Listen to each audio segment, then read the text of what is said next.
샬롬, 평안하십니까? 요한복음 17장 16절 말씀입니다. 내가 세상에 속하지 아니함 같이 그들도 세상에 속하지 아니하였사옵나이다. 예수님께서 성부 하나님께 기도하신 내용인데, 우리가 확실히 알아야 될 것이 우리는 세상에 살고 있지만 세상에 속한 자가 아니란 것입니다. 그래서 우리는 세상과 구분된 삶을 살아야 하는데, 저희는 무엇으로 구분되게 할 수 있습니까? 이어서 17절 말씀입니다.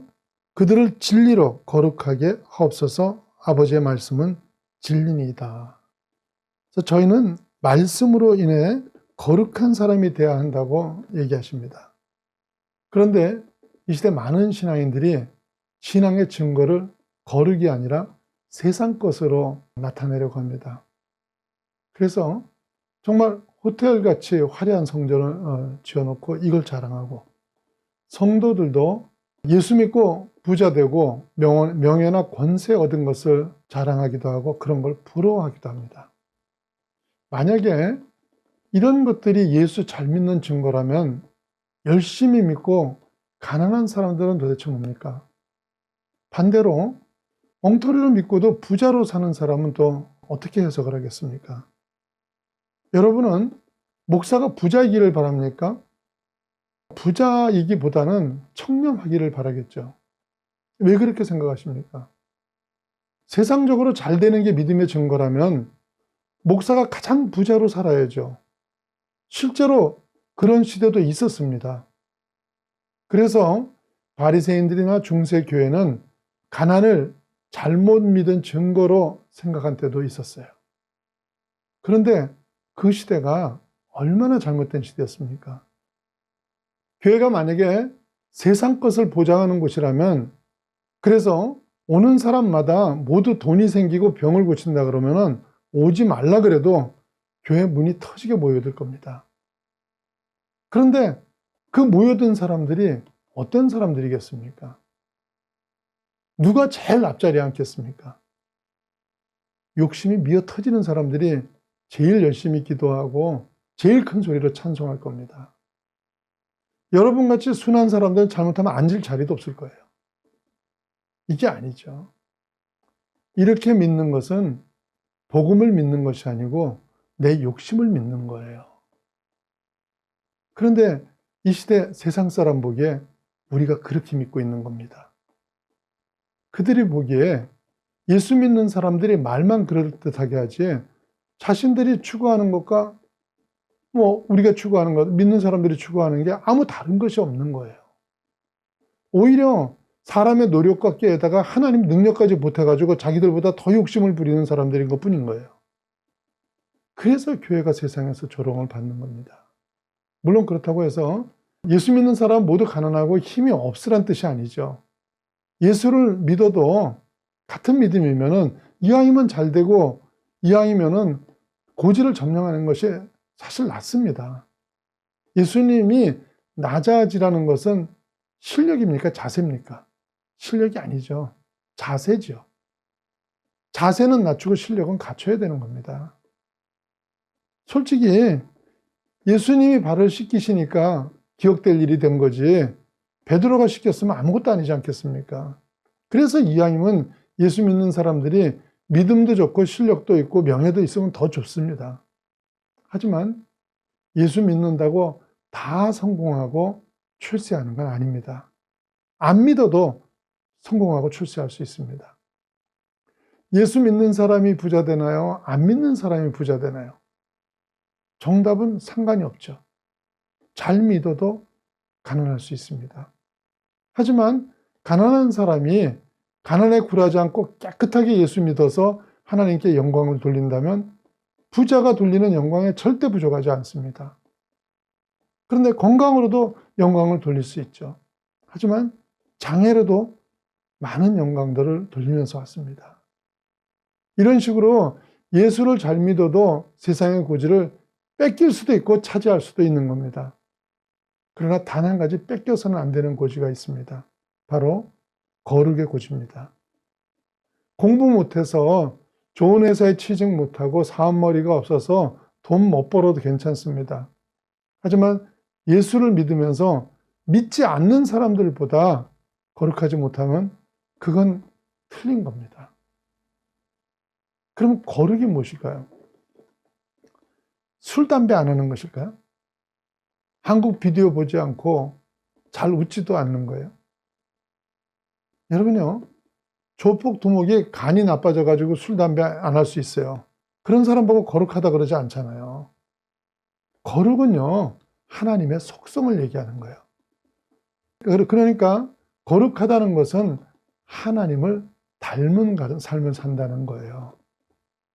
그래서 세상을 따르지 않고 세상과 구분된 삶을 살게 되는 것인데요.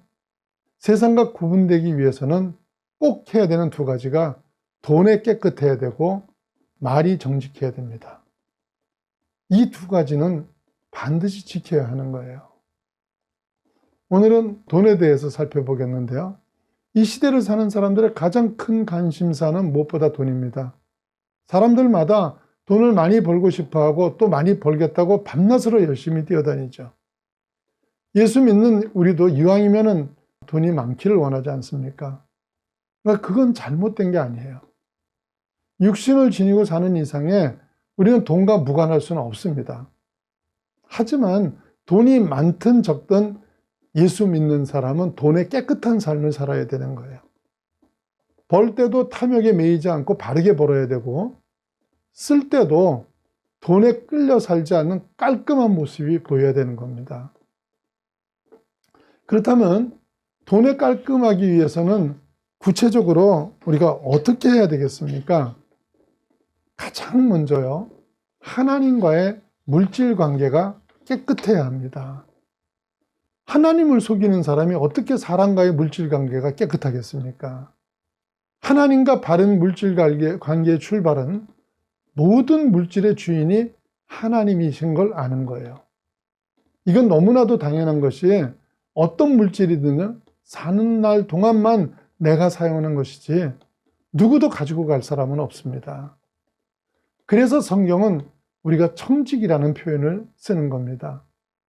집이 되었던 땅이나 돈이 되었던 사는 날 동안만 내가 관리한다는 청지기 의식이 있어야 물질을 바르게 쓰고 바르게 모으고 바르게 쓸 수 있는 것입니다. 이런 의미에서 11조는 대단히 중요한 신앙행위입니다.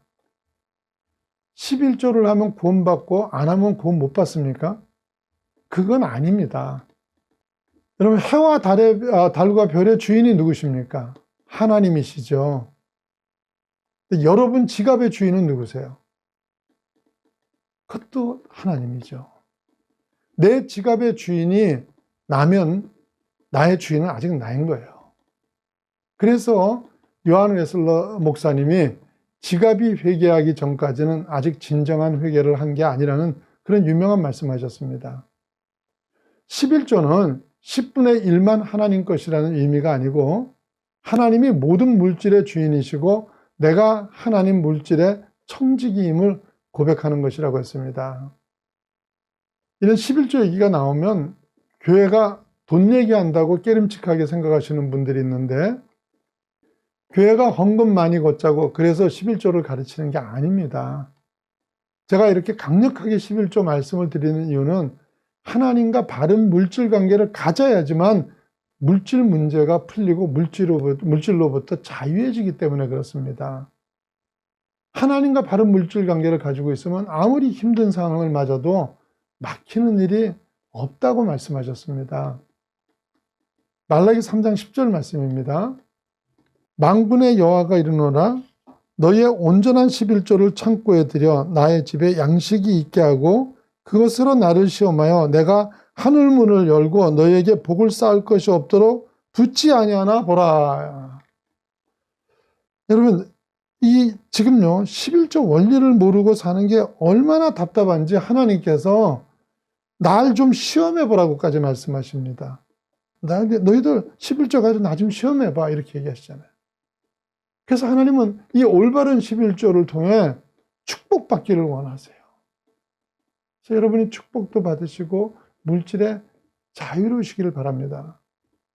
그리고 이런 청지기적인 물질관을 가진 사람은 이렇게 쓰는 것만이 아니라 버는 것도 깨끗하게 벌어야 됩니다.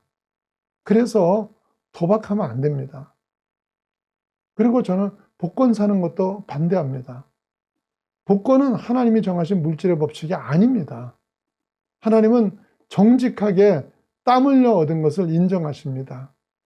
그 외에 일확천금은 사단이 주는 거예요. 사단도 얼마든지 부를 줄 수 있습니다. 하지만 사단이 주는 것은 얻어도 망하고 잃어도 망하는 것입니다. 사랑하는 여러분은 세상과 구분된 물질관을 가짐으로 해서 돈의 자유함을 얻으시고 하나님이 주시는 풍요를 누리시기를 예수님 이름으로 축원합니다.